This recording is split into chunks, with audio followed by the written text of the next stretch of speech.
Hi guys! Magandang araw! So, welcome to Cooking Jam. For today's video, gagawa tayo ng cabbage roll. Papakita ko sa inyo kung paano yung tamang paggawa ng cabbage roll. At yung technique na ginagawa ko sa cabbage para hindi siya maputol or masira. So, simulan na natin. Ito yung mga ingredients na kailangan natin guys. Giniling, I use beef dito, mga 3/4 kilo ng ground beef. At kailangan natin ng 1 whole na red onion, 3 cloves of garlic, 1 tablespoon ng oyster sauce, at ito yung spring onion or onion spring, sibuyas na mura sa Tagalog. Hindi ko na natansya kung magkano to, pero nasa 5 pesos lang yan nung binili ko. Yung makikita nyo, sakto lang sa dami nito para hindi ba siya masyadong mag-overpower. Ayan. Tapos 1 whole egg at salt and pepper to taste. And kailangan din natin ng sesame oil. Siyempre, ang pinaka-importante ay ang ating cabbage or repolyo sa Tagalog. Ayan. Pipili kayo guys ng repolyo, yung malaki. Huwag yung maliit para sulit kasi gagawin natin siyang wrapper. Imbis kasi na regular wonton wrapper yung gagamitin natin, cabbage yung ipapalit natin. Kung makikita nyo guys, low carb po ang ating ingredients at napakadali lang nito. Papakita ko sa inyo kung paano gawin step by step. Ayan, stay tuned lang kayo sa video natin para makita nyo at gawin nyo rin sa inyong mga bahay.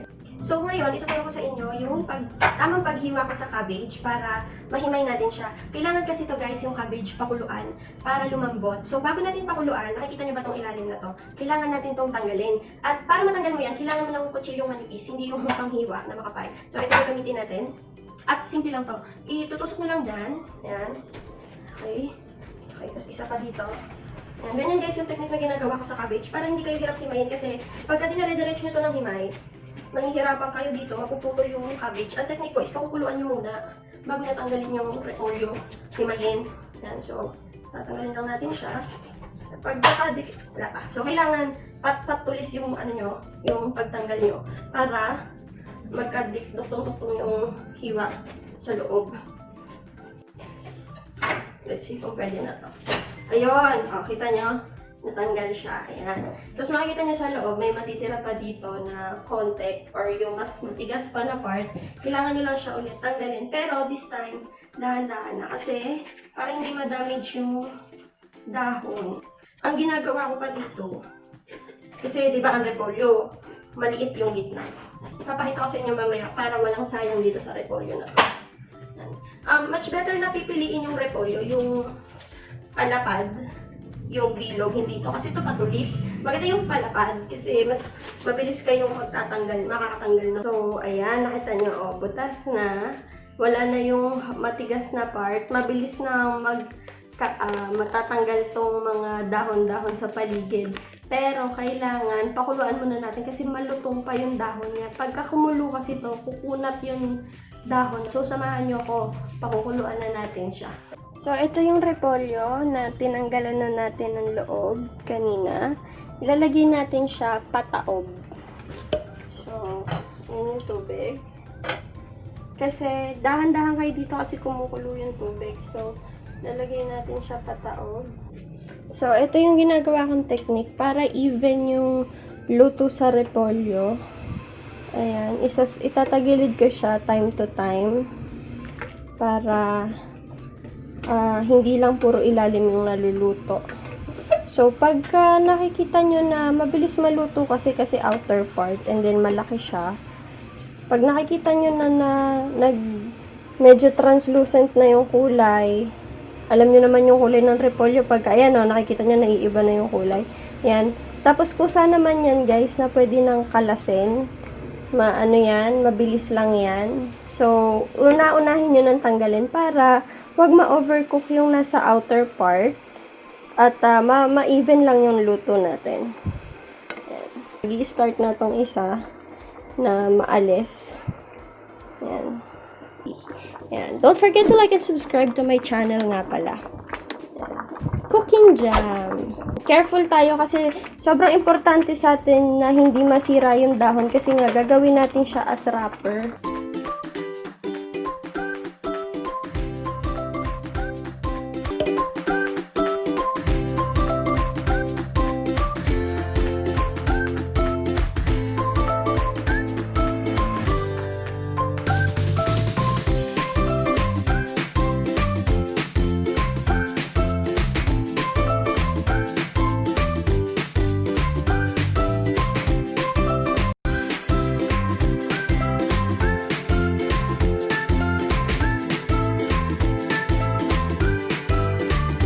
Huwag niyo po itong itatapon kasi po sayang at saka may pwede po tayong paggamitan nito.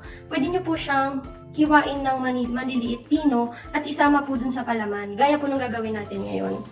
So, nahiwa ko na ng maliliit yung mga sobrang cabbage, yung mga nasa gitna kanina, kagaya nung nakita niyo sa video. Ito po yung pinakuloang cabbage. So, ito yung hard part. Ayan yung tatanggalin natin, guys. Para hindi mahirap i-roll ang ating cabbage sa gagawin natin siyang smooth, no? So, tatanggalin natin ito. Nakikita niyo ba yan? Yung hard part. So, ganito lang yan.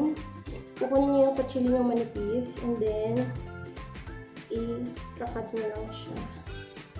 Like that. Kita niyo yan.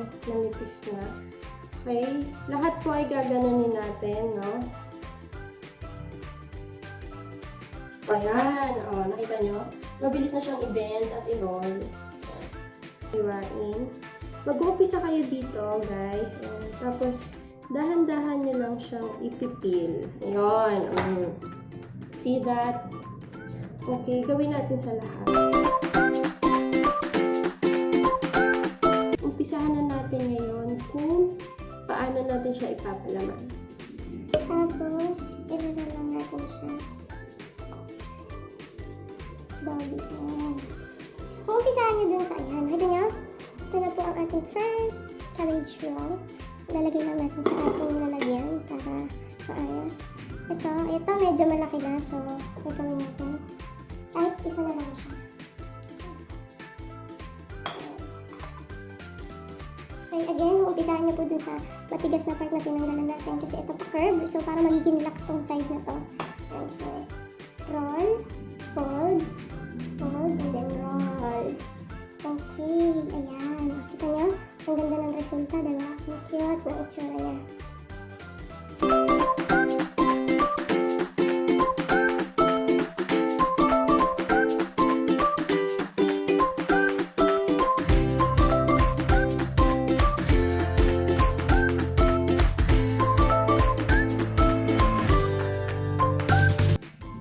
So guys, tapos na natin ang ating cabbage roll at ito na po ang kanyang itsura. Ayan, makikita nyo naman ako. Ang sarap nito, promise.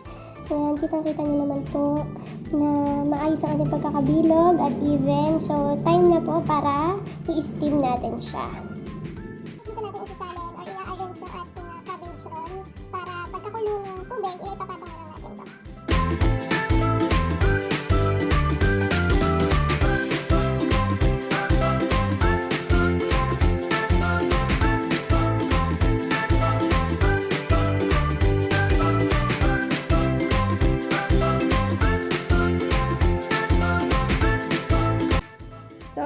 Nakikita nyo kumukulo na yung tubig natin. Ready na ang ating cabbage roll para ilagay dito. Mga i-steam natin siya siguro ng 30 minutes. 30 minutes steam natin to. So, intayin natin. Balikan natin pagka-steam na. A few moments later. Okay, nakalipas na ang 30 minutes. I-check natin ang ating cabbage roll. Ayan. Wow.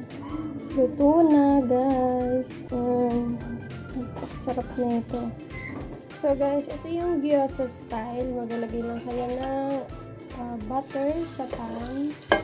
Hintayin nyo lang siyang malusaw. And then, low heat lang po. Kukuha kayo ng roll. Ipafry nyo siya hanggang mag-brown lang yung labas. So, diba yan, ipafry nyo lang guys yung outer niya hanggang maging brown.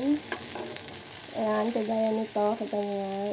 Butter guys yung ginamit ko, ang carb butter kasi low carb. At yan siya po yung for low carb butter.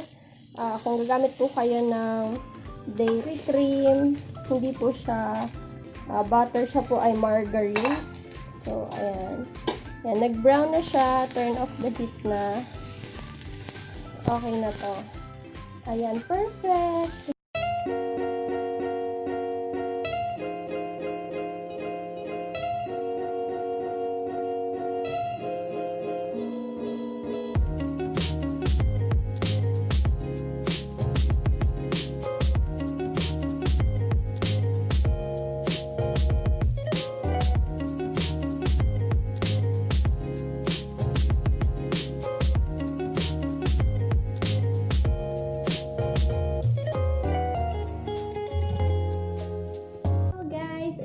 It's time to tikiman na.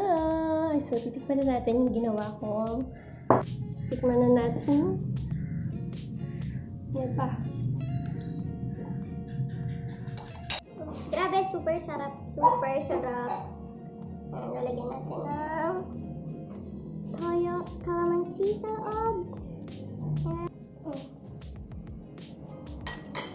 Siomai. Sarap. Siomai. Ano sabi mo? Tama-tama yung anghang. Ang sarap naman yung gulay. Parang siomai talaga. Ibang klaseng siomai. High-end. Diyan po nagtatapos ang ating video guys. So sana may tutunan kayo sa ating recipe. Feel free na mag-comment sa ating comment section para malaman ko ang inyong mga reaction at mga request kung may gusto pa kayo ipaluto. Comment nyo lang. Don't forget din na mag-subscribe sa ating channel Cooking Jam. Ipindutin nyo na ang notification bell button para ma-notify kayo kada video na i-upload natin. So kita-kits ulit guys. Thank you!